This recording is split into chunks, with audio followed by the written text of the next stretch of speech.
जागा परत वाढतायत का काय याच्या अनुषंगाने पण बऱ्याच वेळेला मग होल्ड केलेलं असू शकतं, किंवा जसं मी मागे म्हटलं होतं की ते कुठले तरी इंजिनिअरिंगची एक लिंक ओपन करून दिली होती, मग त्या लिंक रिस्पॉन्स घेणं बाकी गोष्टी आहेत. आणि काल परवा आपण ही पण गोष्ट बघितली की आयोगानं डिस्क्रिप्टिव्ह पॅटर्न म्हणजे हा जो आपला नवीन पॅटर्न आहे या नवीन पॅटर्नच्या मेन्ससाठीच्या आन्सर शीटचं टेंडर आयोगानं मागवलंय. खरं तर हाला खूप उशीर झालेला दिसतोय, म्हणजे एवढा उशीर आहे, टेंडरची प्रोसेस आधीच कंप्लीट व्हायला पाहिजे होती.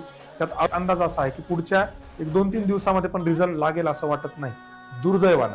मी मागच्या वेळेस म्हणलं होतं आपण वाट बघत होतो, मागच्या सोमवारी लागलेला नव्हता, पण माझा असा अवैयक्तिक अंदाज आहे की काहीतरी प्रॉब्लेम असेल.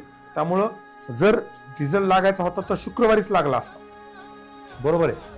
शुक्रवारी रिझल्ट लागत नाही, मग सोमवारी लागायला, मग जर सोमवारी रिझल्ट लागायचा होता शुक्रवारी का नाही लागला, याचा अर्थ काहीतरी ऍडमिनिस्ट्रेटिव्ह डिसिजन्स, काहीतरी ऍडमिनिस्ट्रेटिव्ह गोष्टी असतील आयोगाच्या मध्ये.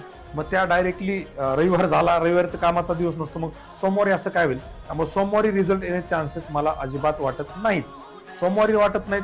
जर अजून टेक्निकल काही प्रॉब्लेम असतो तर मंगळवारी पण येण्याचे चान्सेस कमी आहेत. साधारणतः गुरुवार किंवा शुक्रवारी रिझल्ट आपण एक्सपेक्ट करू शकतो.